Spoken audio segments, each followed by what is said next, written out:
Okay. Well, let's just jump straight back in. Maybe we could try to recap some of the things we talked about last time just to refresh our brains. Um, we are in the section covering, well, sections 44 through about 50, 51, the beginning of 51. Who remembers what we talked about last time?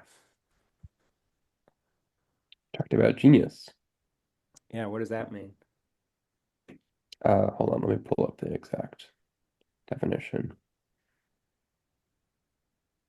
Well, see how much you can do from memory. Can you do Well, nothing at all from memory? I know it has to do with nature. Yeah, yeah. Maybe we could specify that relationship a little bit more. What role is nature playing? What role is uh, the perhaps cognitive faculties playing?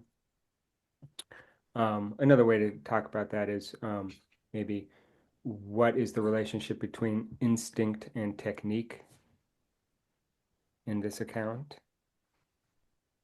Yeah, that genius is such that one's instinct accords with nature, Well, that's always the case, isn't it? Instinct always accords with nature. or their feeling for technique accords with nature.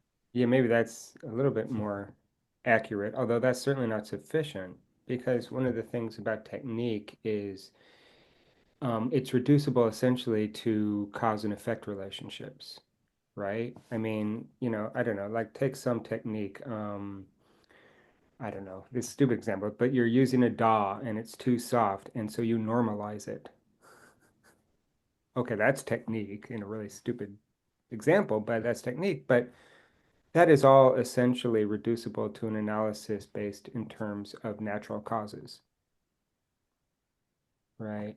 So there's got to be something a little bit extra beyond just saying that it accords with nature, because um, this one way of thinking about this is that this is to a certain extent, although it's a little bit different from his account of morality, because with morality, you can actually give rules according to him. That's what he spends a lot of his time doing, formulating rules with regards to morality. But one similarity to his account of morality and freedom, freedom of the will, is that it's a kind of dual aspect theory. Is it clear what I mean by dual aspect theory? Well, when I look at this, well, actually, it's full, so I shouldn't use that. I was gonna like turn it around, but it's full. So I will something else. Um, what's this? What's this? What's this? Okay, isn't it funny that those all are quite different images? In fact, actually, there used to be a magazine. I don't know when they stopped publishing. They might still have a website. I don't know, but it was called Games Magazine, and one of the games that they would have was called Eyeball Benders, where they would have photographs that looked really mysterious or mythical or dramatic. And the game was to guess what the object was. And usually, the photographs were taken like with extreme close up or, from strange angles or whatever, but no post processing or anything like that. Um, the point being that any object from different perspectives, that is to say, from different aspects, can be seen to reveal quite different properties, quite different characteristics. Okay, so that's what an aspect is. It's basically a point of view on one and the same entity. So the thing about a dual aspect theory, um, probably before Kant, the most famous exponent of one of these accounts was Spinoza, Benedict Spinoza, who argued that mind and body are one substance. It's not that there's some essential distinction between thought and physical existence or something like that. What he says is it's one substance with two aspects. right? So, in other words, I won't give you his full account, but the idea being that when we talk about thought and when we talk about physical existence, we're not talking about different things. We are maybe talking about different things if the what we mean by thing is something like the function or perhaps the characteristics, the set of characteristics, the set of properties, but that these things are actually not distinct. It's one thing describable in two ways. Mm. So, thinking about, of course, I was giving you a visual example of different aspects, but in terms of description, in terms of explanation, you can also think about dual aspects or multiple aspects. You usually hear the term dual aspect theory because what philosophers in this period are interested in is reconciling mind and body. And so there's just two.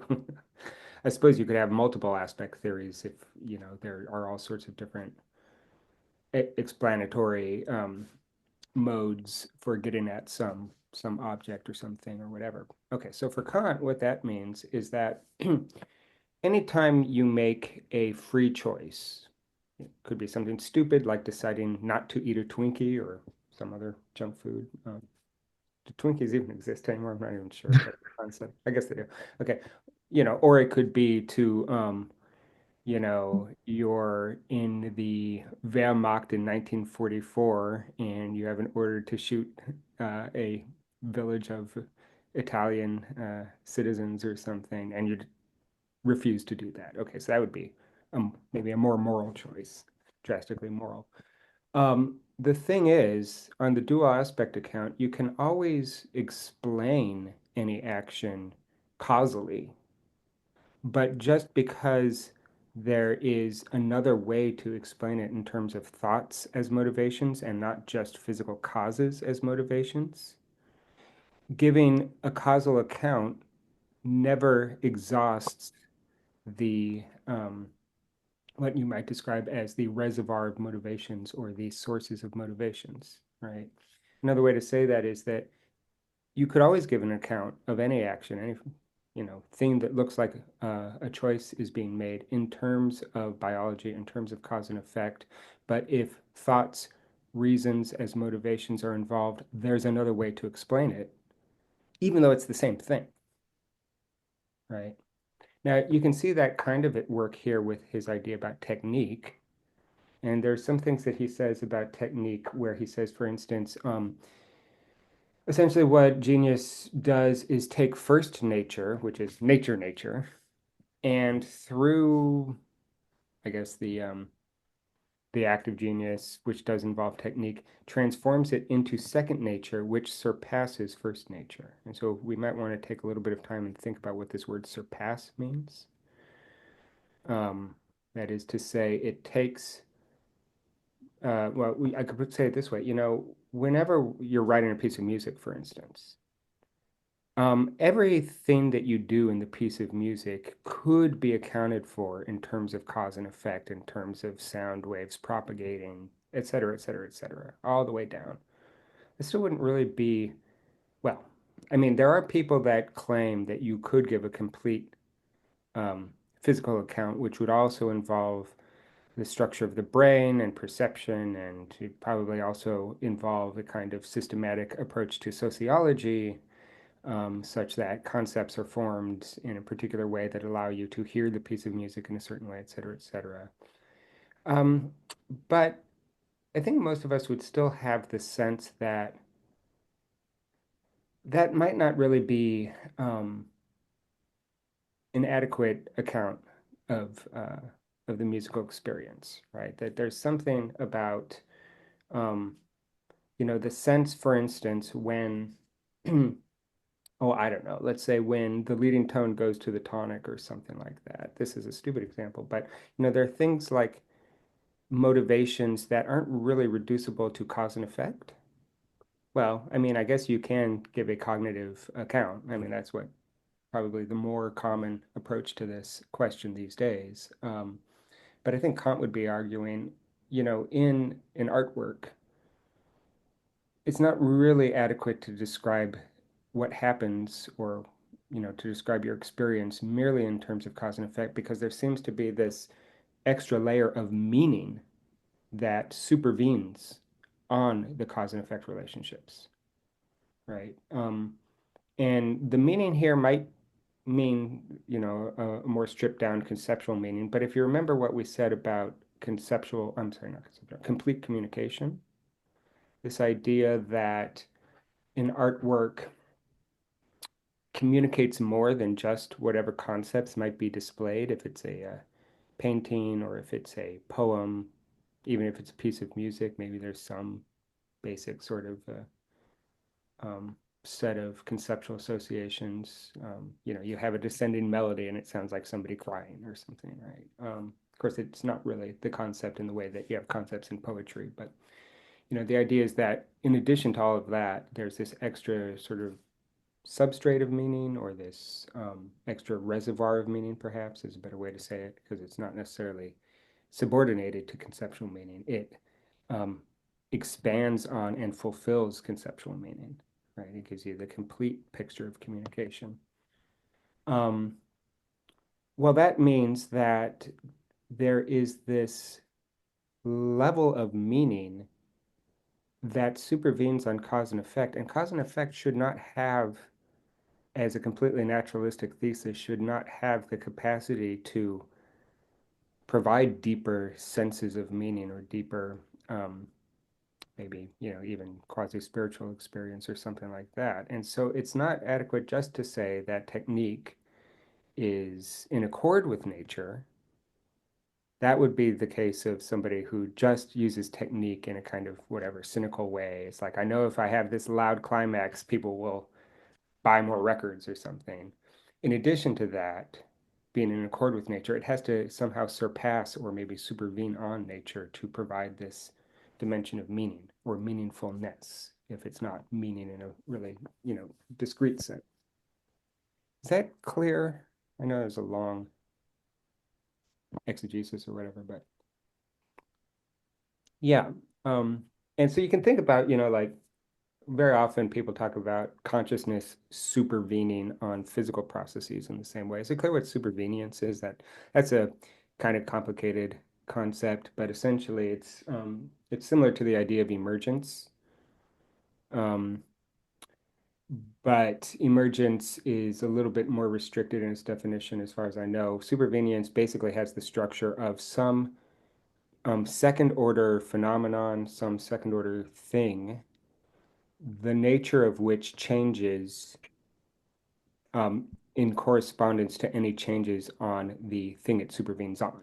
So what that means is like consciousness, if your theory of consciousness is that it supervenes on physical processes, it's distinct from those physical processes in as much as they give rise to it.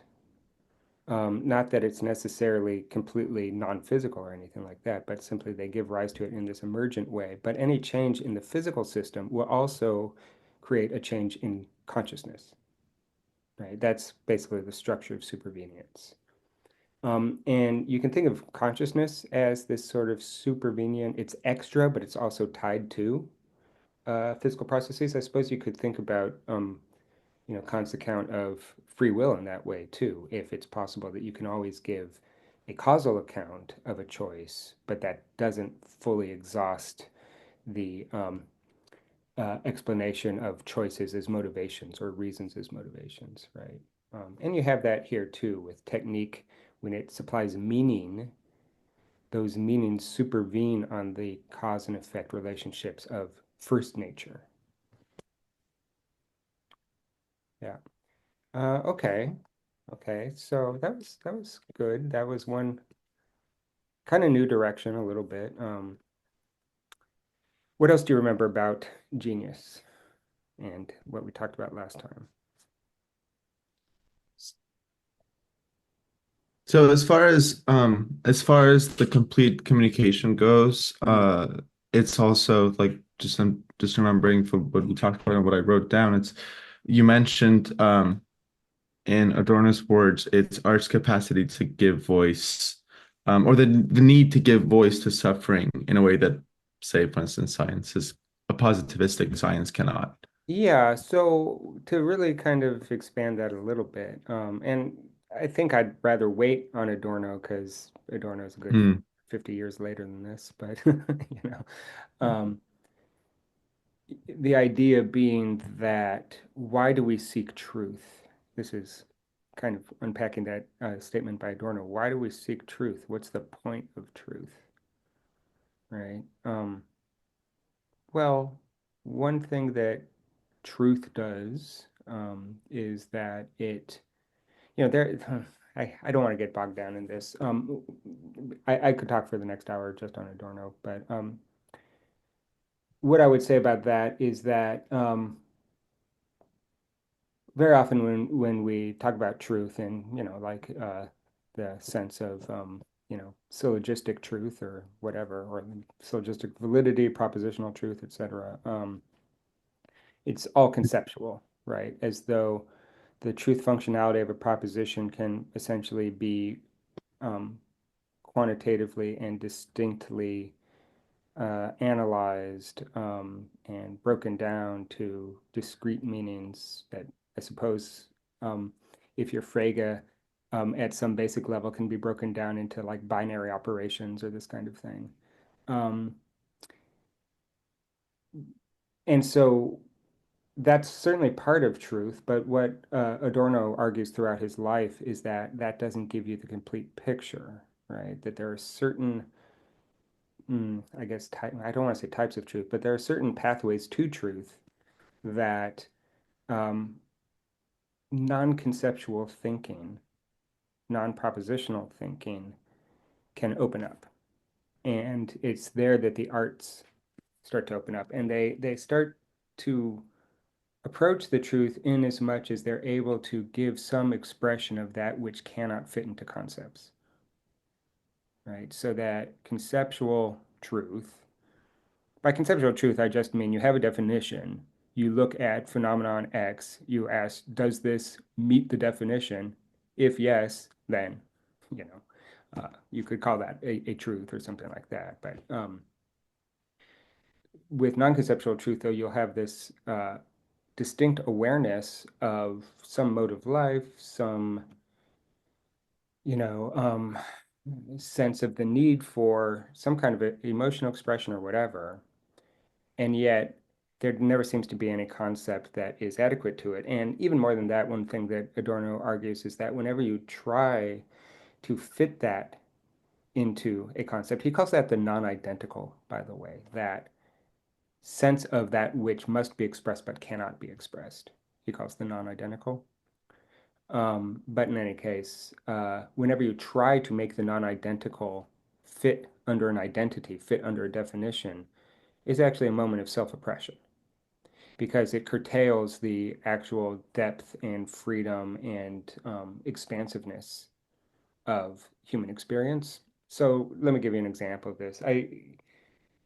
There are plenty of examples from across the political spectrum. I guess maybe one of the more salient ones is like the use of pronouns, right? And so it's like there's a sense that if you, let's say this is 1990, and you don't feel like the gender classifications that are available fit your experience of your own life. So there's some, and society has not provided you with adequate concepts to express that, right? So maybe you can't even clarify it to yourself because you don't have the right definition. You can't quite figure out what's wrong with society, why doesn't it have a place for you, et cetera, right? Well, one thing that pretty much anybody would want to do in that situation is give a name to their experience, right? That giving a name to it is actually a moment of control. It's a moment of mastery over your situation. Um, and so you might do something like make a movement where you just create a new word, or maybe you designate pronouns in a different way from how they had been used or whatever, and it turns into this concept, this category, right? This way of being in the world that is definable, that is communicable, etc. The problem with that is that concepts, by definition, are always general and never really unique to your own experience. They're also um, sort of they're closed in a way. That is to say that in order to have a definition, you have to have jointly necessary and sufficient conditions. That's what makes a definition. Um, so you could call those identity conditions. That's another name for that. But the idea is that once you have those laid out, then anything that doesn't meet those conditions um, either uh, contradicts the definition or it's irrelevant to the definition, right? So that there's this way of sort of making what is actually maybe sort of like an infinite dimension of experience, the ineffable, the sense that there is more to you than just the social categories you fit into or something. It makes all of that finite, right? It shuts it down by defining it. And the definition gives you some social leverage, some social power. You can start a movement, etc. But it's at the cost of this sense of there being more to human subjectivity and human freedom that is not possibly captured by the structure of a concept, right? And so Adorno thinks, and I think Kant here also has some similar thoughts. There's some similarities. It's not really a political statement that Kant's making here, but Kant, in the section on aesthetic ideas, talks about this notion of um, what you might call permeation of associations, permeation of incomplete concepts that are called forth through aesthetic ideas. And I think that that's a really interesting idea because a concept by definition should have a limit, right? It should, in some sense, be closed or finished. You should know what the necessary and sufficient conditions are for it to be a well-formed concept. If you don't, if there's always this sort of openness to, well, what about this and what about this and what about this, then it's not a well-formed concept. It's not a good definition on the traditional account, I suppose, or on the normal account of what we mean by definition. But what Kant is saying here is that with aesthetic ideas, in addition to the sort of proliferation of associations, those associations are never closed off. They're never complete. And in fact, maybe that's one of the things that makes it possible for them to be joined together in this wide array as we find it in the experience of aesthetic ideas. So, that's one way of kind of thinking about what Adorno would say as regards the sort of voice that an artwork can give to suffering that concepts can't, because concepts are going to be closed, etc. They're going to be general instead of specific to this experience now. Um, yeah, and so there's a sense that when you experience a piece of music, it's not just nonsense, but it's also not, really, really precise and discrete meaning or, syllogistic form or anything like that. It has meaning, but there's this sort of openness to the meaning. Anyway, let's maybe dig into the text a little bit. Let me think first, though. How much do we have? We have half an hour. So, is there anything from last time that we didn't cover that's important to remember? Oh, I don't know. It'll probably come up in the I, conversation. I think just section 49. Yeah. Yeah. I've highlighted and I have a bunch of questions about it, so I was wondering if we could go through those. Well, let's try to summarize some of it first over the next 10 minutes or so, and then get to the questions. But if you want, you can just raise the questions now so we have them in our mind, and then we'll try to do a little summary and then come back to the questions. Sure. Yeah. So, I think for one thing, I think I understand, well, I understand his definition of an aesthetic idea, an aesthetic and aesthetic attributes. But what I'm a little bit unclear about is how those ideas are given rise to, Uh-huh. specifically how they are they come from the cognitive faculty that is reason, Mhm. if I'm correct. That's the Well, part that I'm a little bit it's complicated, right? So what's the question in a single sentence?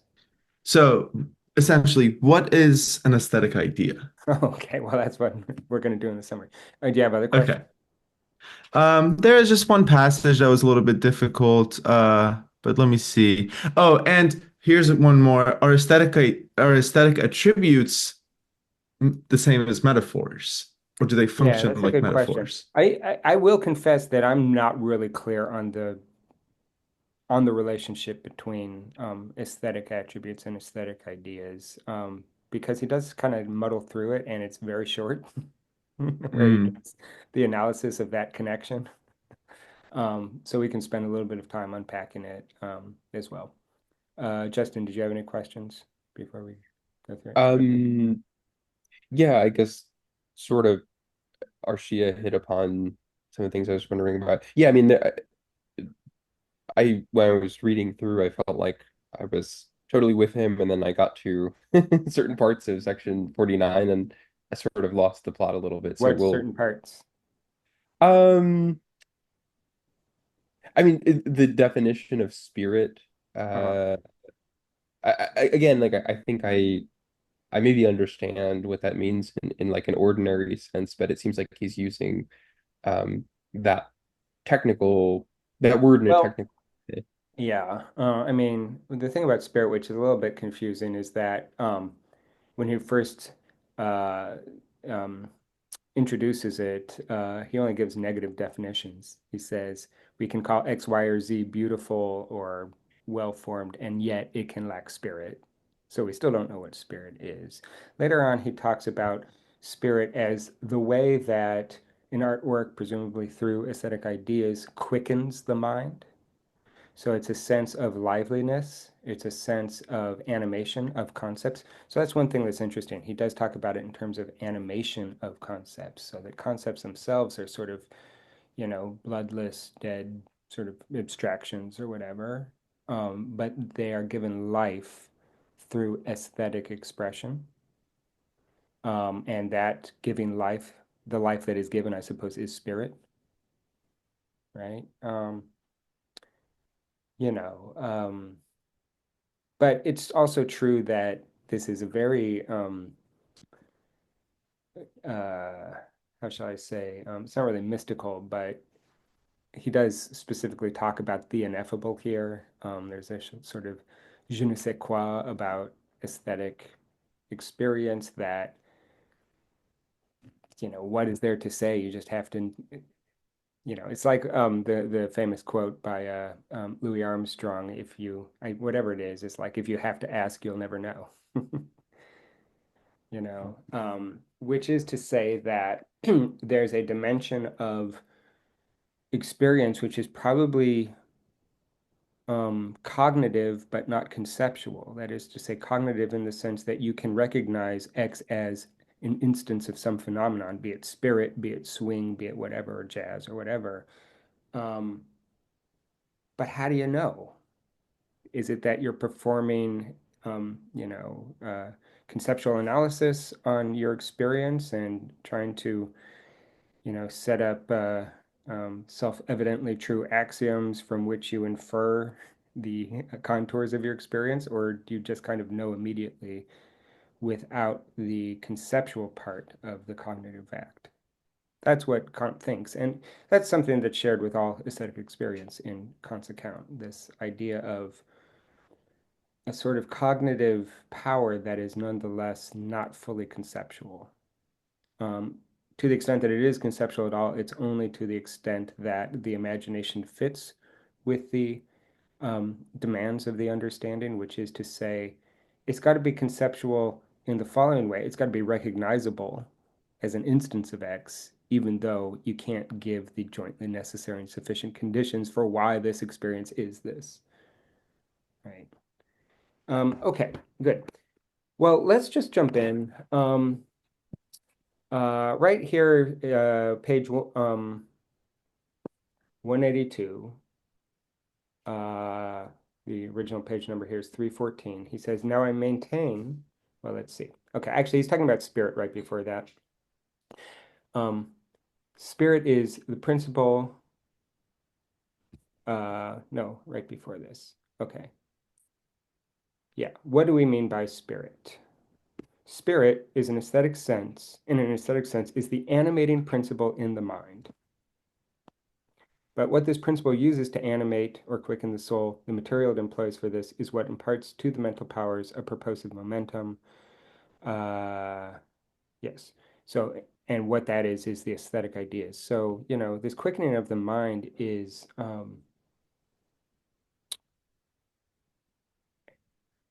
mean, I suppose in one way you might think about it is, this is kind of a stretch maybe.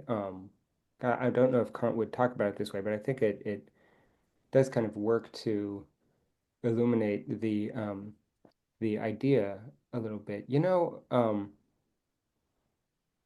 Okay, so like one kind of paraphrase of Kierkegaard in Fear and Trembling and other places.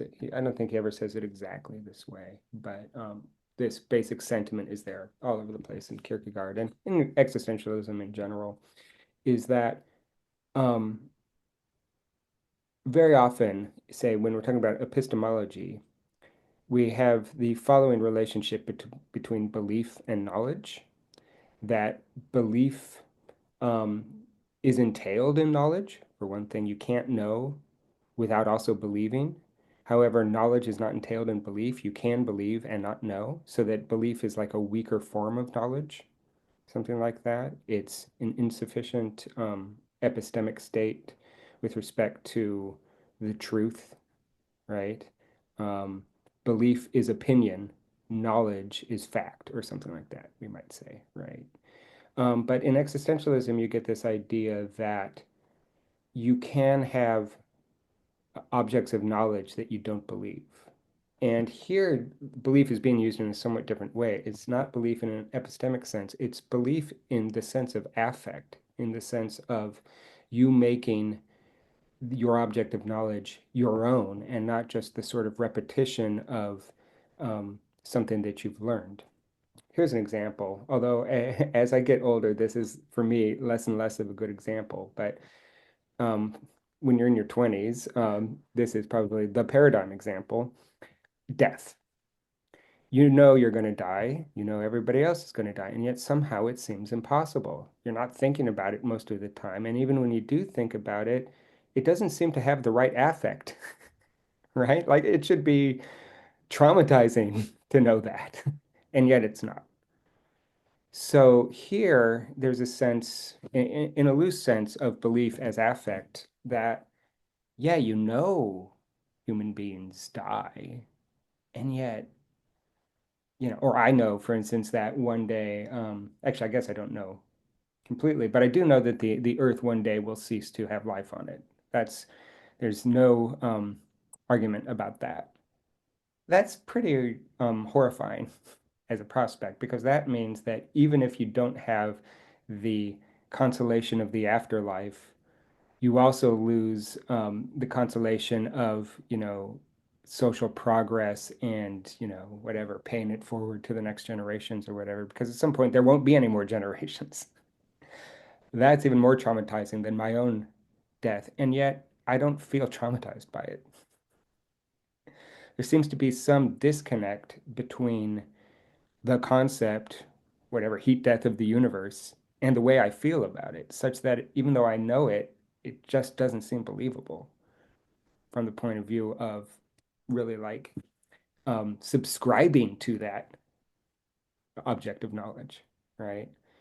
I think that what Kant is describing here is maybe not totally the same thing, but very similar to this idea of bringing about the effectual part of conceptual knowledge, right? So when he's talking about quickening the mind with respect to a concept, animating a concept, I think what he's talking about is supplying the concept with its complete field of affect, right?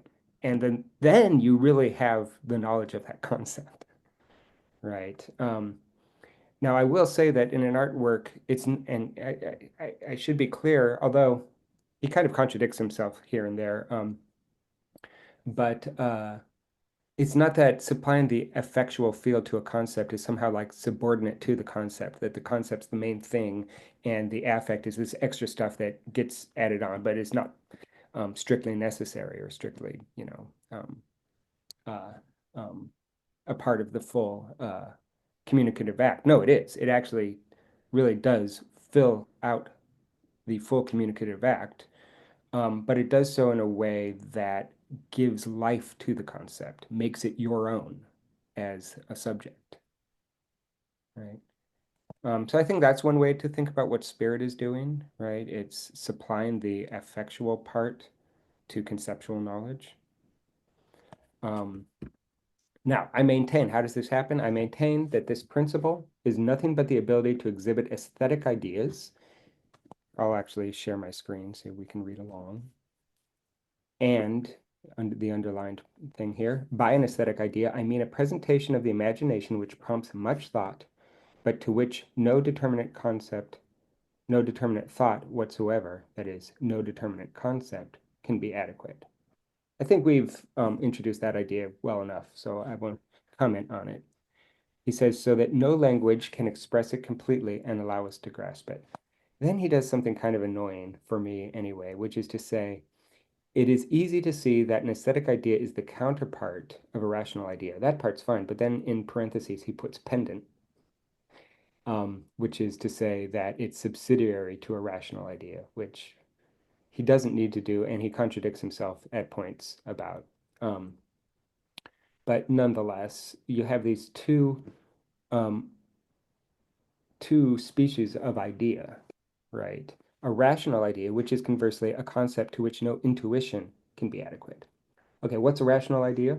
Give me an example of a rational idea, Arshia.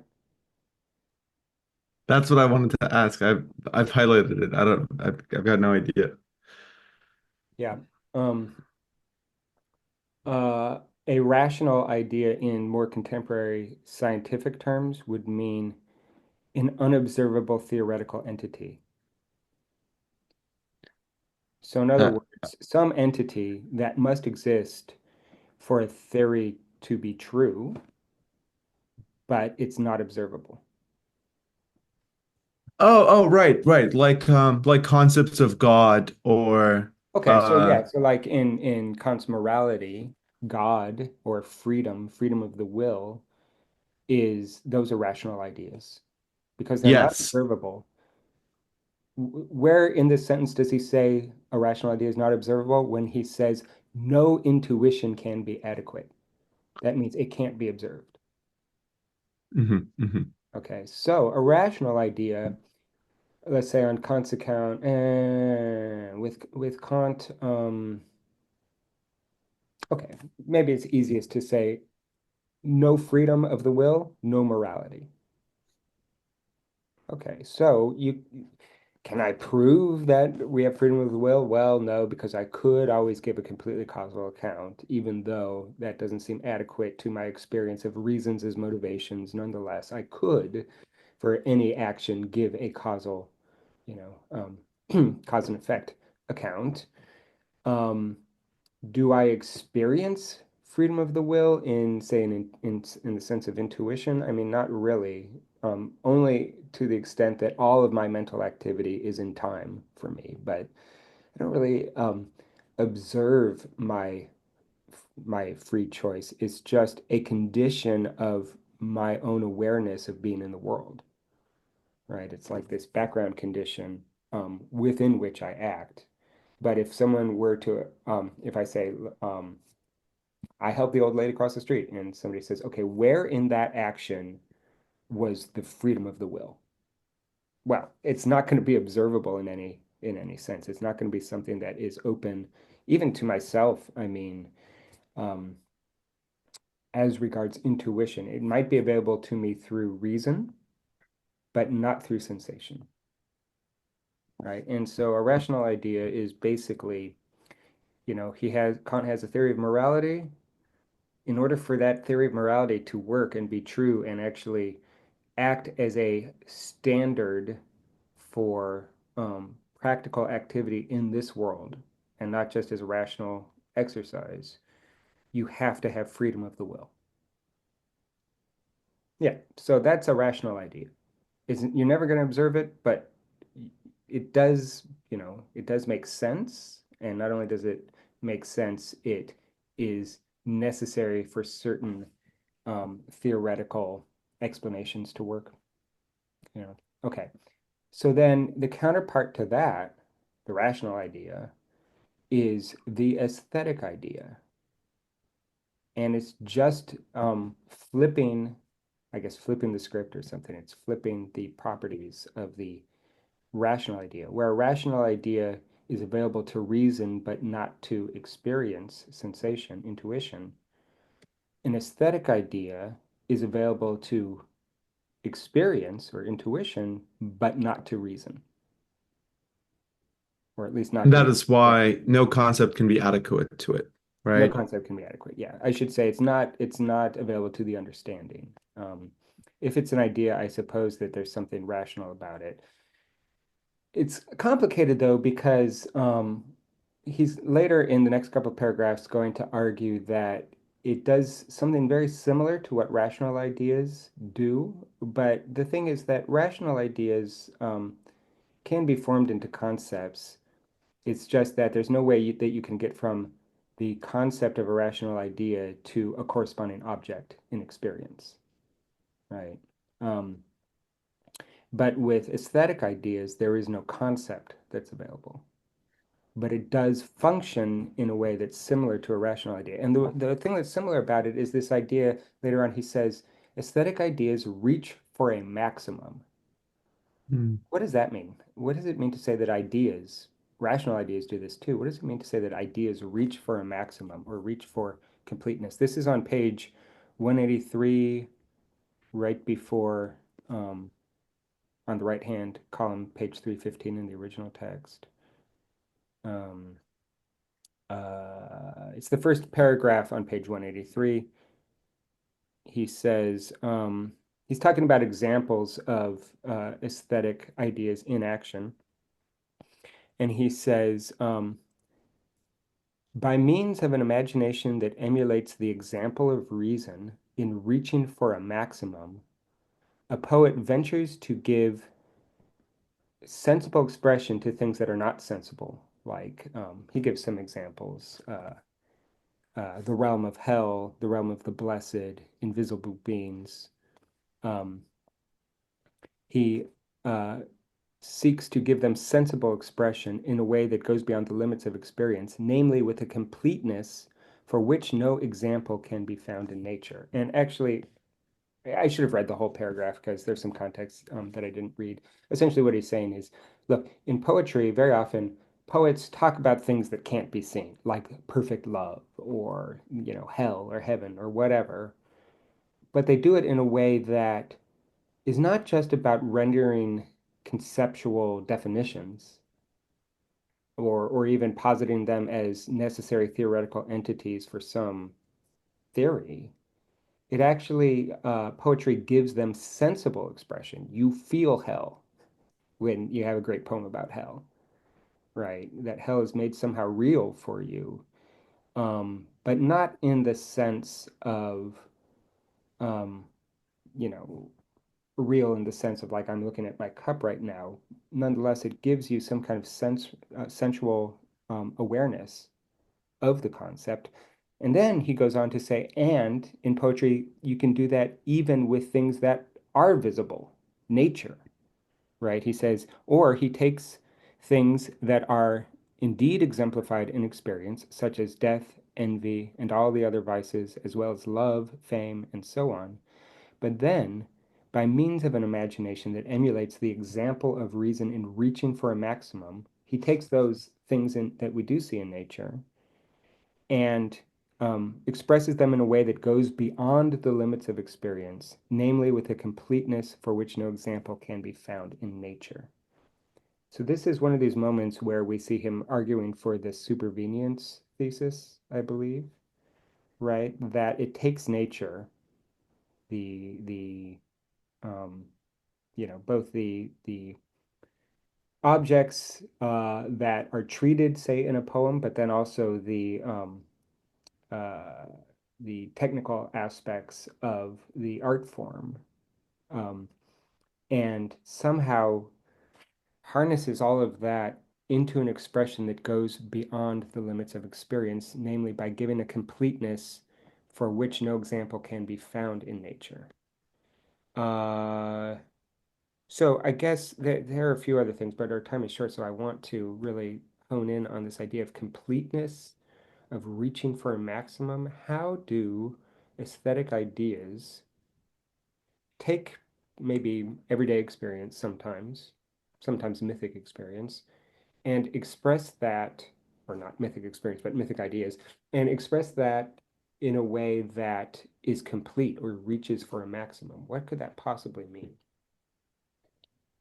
My interpretation was that it is a um, conjunction between concepts and the sensibility and the imagination, such that it takes what nature has provided and it also takes concepts and then it allows for the expression of that which is ineffable in a way that you wouldn't be able to get to with just like one of those components by itself.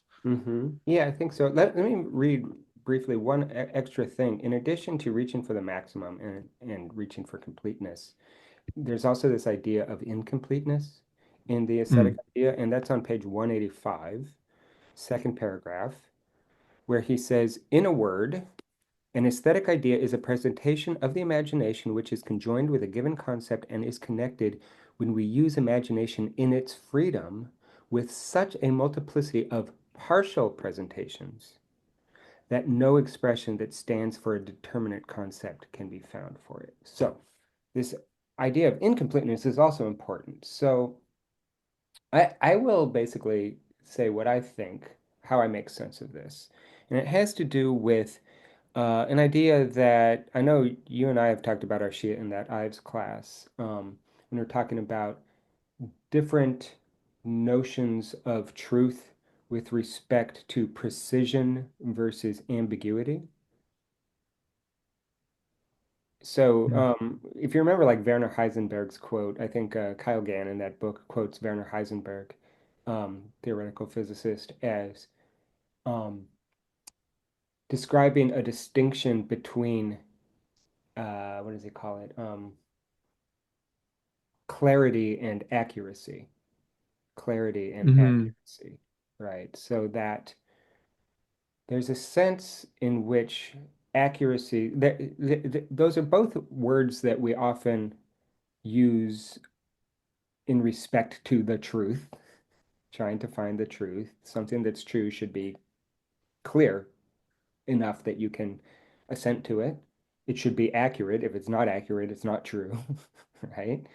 Um, but what Heisenberg is getting at there is that there's a sense in which accuracy, though true, is not as fully true as something that is has the following sort of clarity, a clarity that awakens you to the interconnection of all phenomena that, you know, are relevant, or all phenomena that are in some way um, connected, though not necessarily connected under the definition of connectedness that a scientific precision allows, but rather connected in a way that goes beyond the capacity of scientific explanation to really um, express or study. What that means is that, okay, like you run an experiment, and in order to get your really accurate results in the experiment, you have to have this completely fictitious version of the world where you have, the the things that you're studying really more or less quarantined from anything that could contaminate the results, etc., right? And in fact, very often, even to make scientific experimentation fit into a theory, you need to bring in uh, impossible ideas like perfectly smooth surfaces, frictionless surfaces, or whatever, right? But the point is that in an experiment, there's this sort of pinpoint precision on the thing that you're studying at the expense of the study of the field into which that phenomenon fits, right?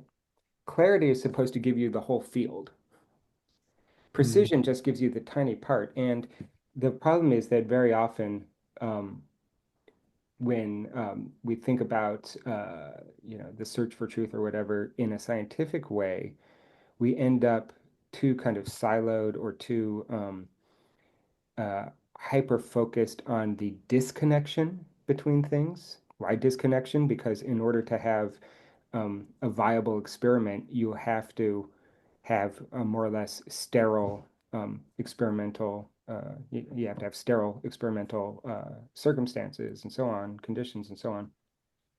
But that's always at the expense of um, the uh, maybe description or study or whatever of the wide-ranging field of actual of the actual world that the experiment should fit into. Actually, one way to think about this is right around in the 17th century, when Aristotelian science was starting to fall away, and the new science, as advocated by Francis Bacon and others, Rene Descartes, etc.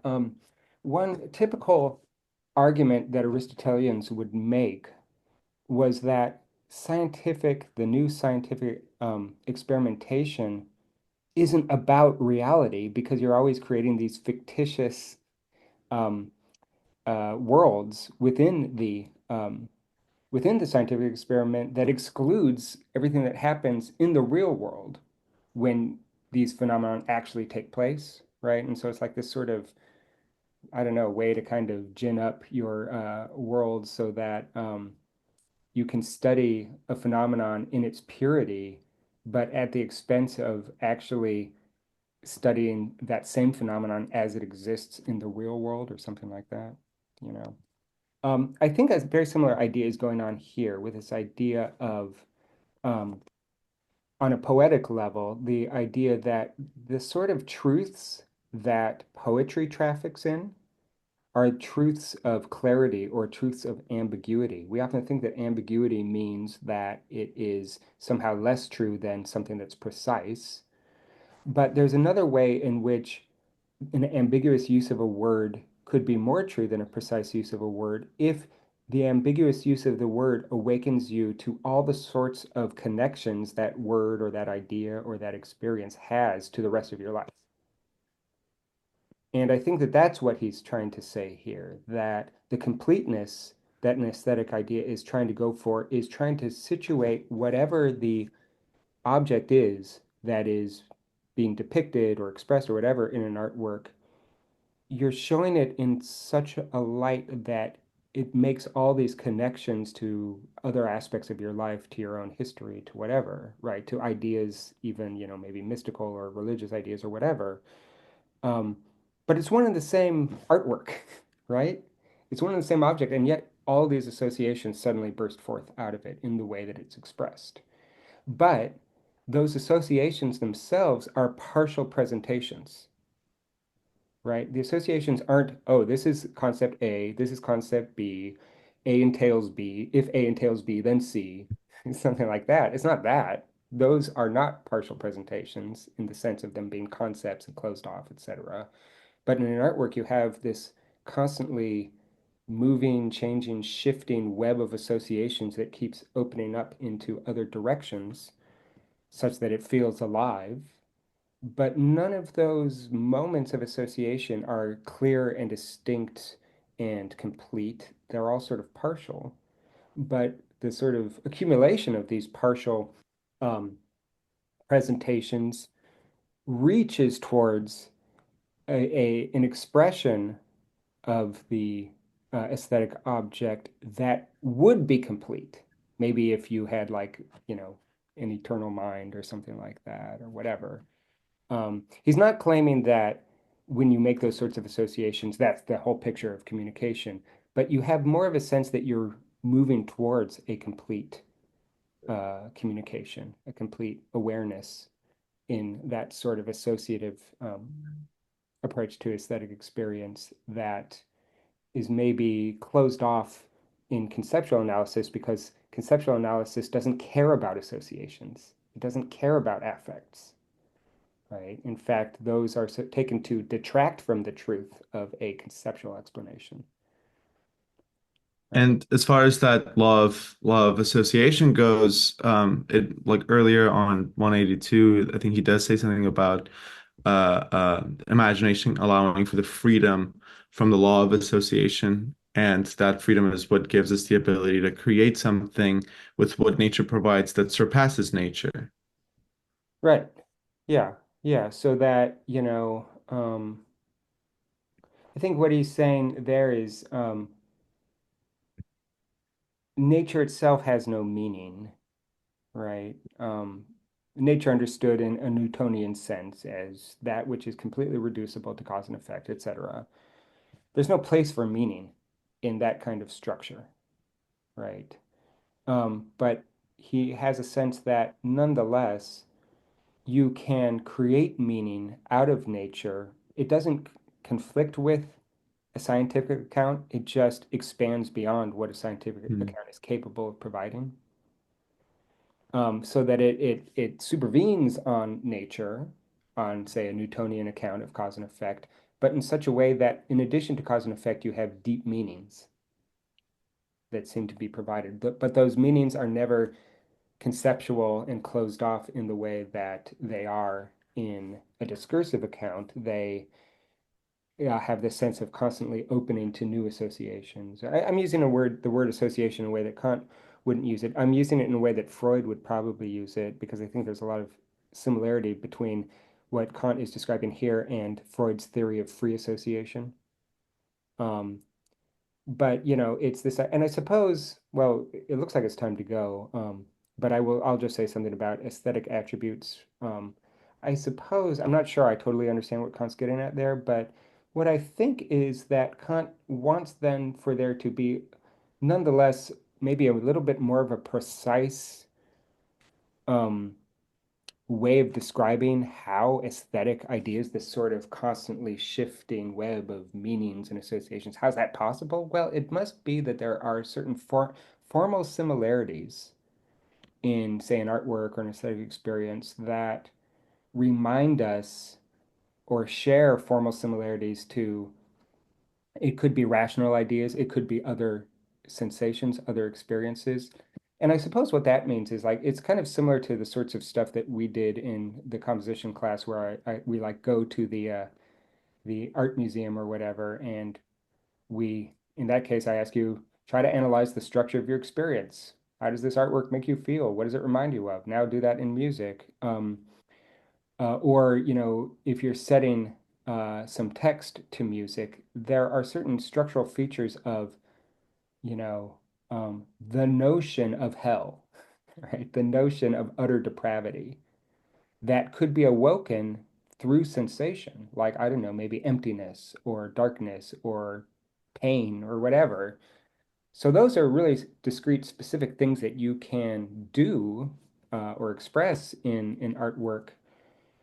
But when you do it in such a way that it's not just that you say, oh, that's a pretty color, but rather that the particular formal characteristics of how that color is used exactly in this artwork reminds you of, say, the notion of a perfect love or something like that, right? I think that that's what he's getting at, and that's supposed to be the way that the formal characteristics and, the sort of technical choices that an artist makes in an artwork, they're not just conceptually neutral, meaningless, or whatever.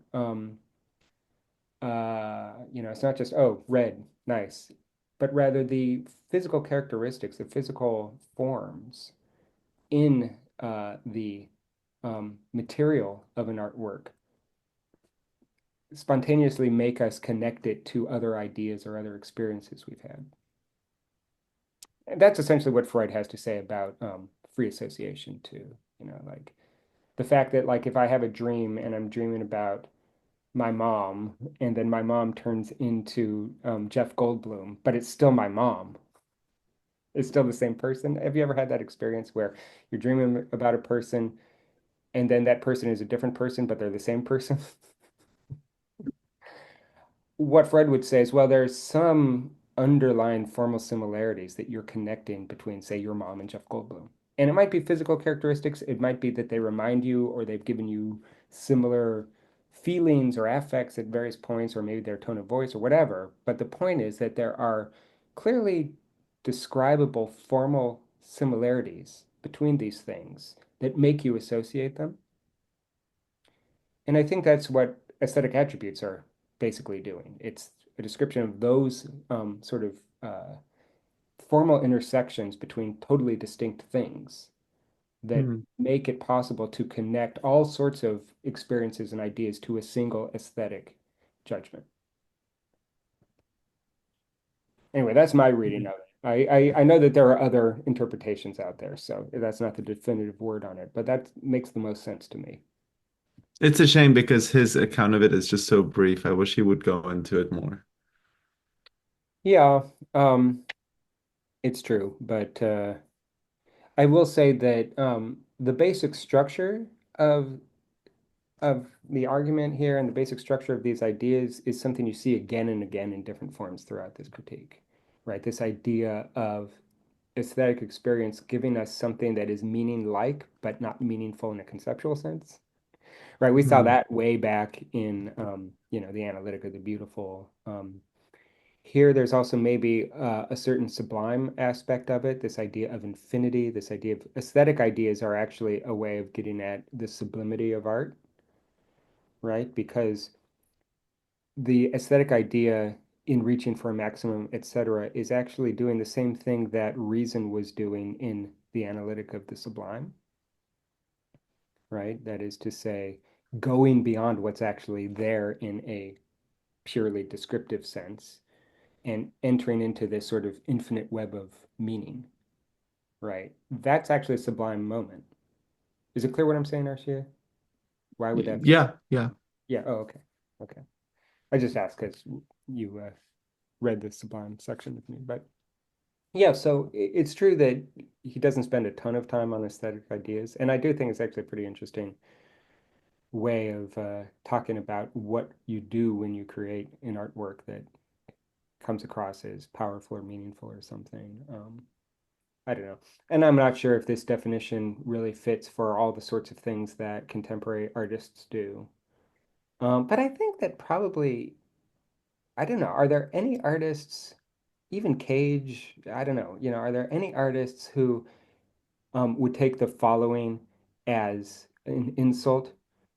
You created a world with that piece of music.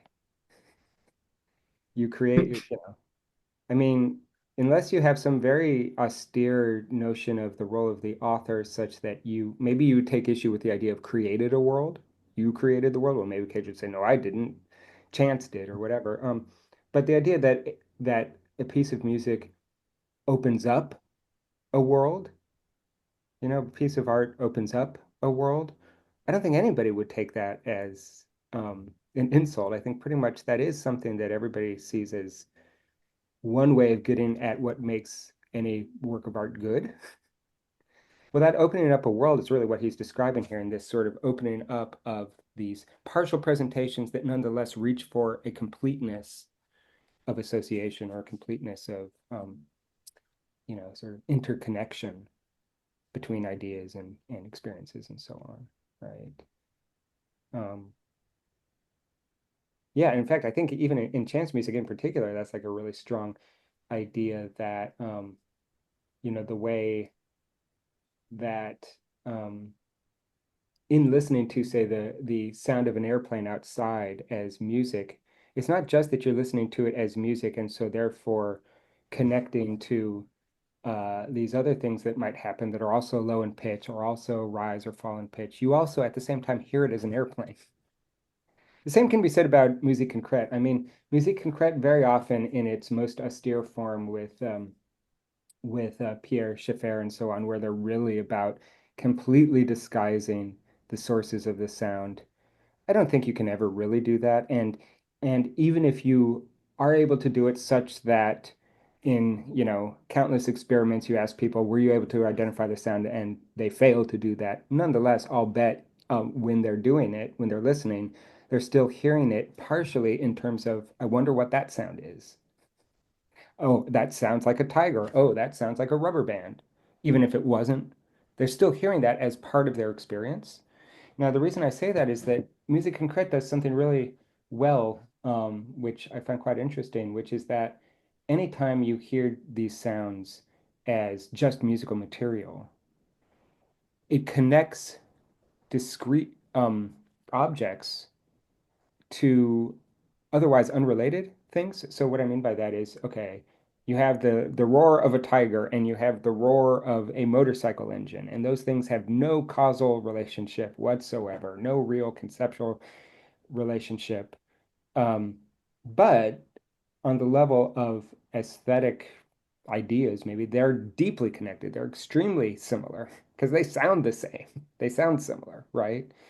And to the extent that the sound of like, I don't know, a roaring tiger might remind you about, um, I don't know, your thoughts about the oppression of the working class under industrialism or something, and the roar of the machinery or something like that. It's sort of interesting that you can make those connections really easily and clearly, say in a piece of musique concrète.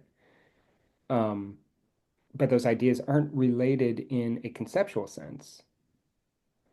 But the way of expressing those sounds in the artwork nonetheless does express those interrelations, does express those connections so that you can start to not necessarily think about any real like conceptual meaning as regards, I wonder what the artist wanted to say with this. I wonder what the artwork means. No, it doesn't matter. You just spontaneously connect these ideas, and the spontaneous connection of otherwise unrelated ideas actually creates something like a meaning. It prompts much thought, but the sort of thought to which no determinate concept can be given, to quote Kant, you know.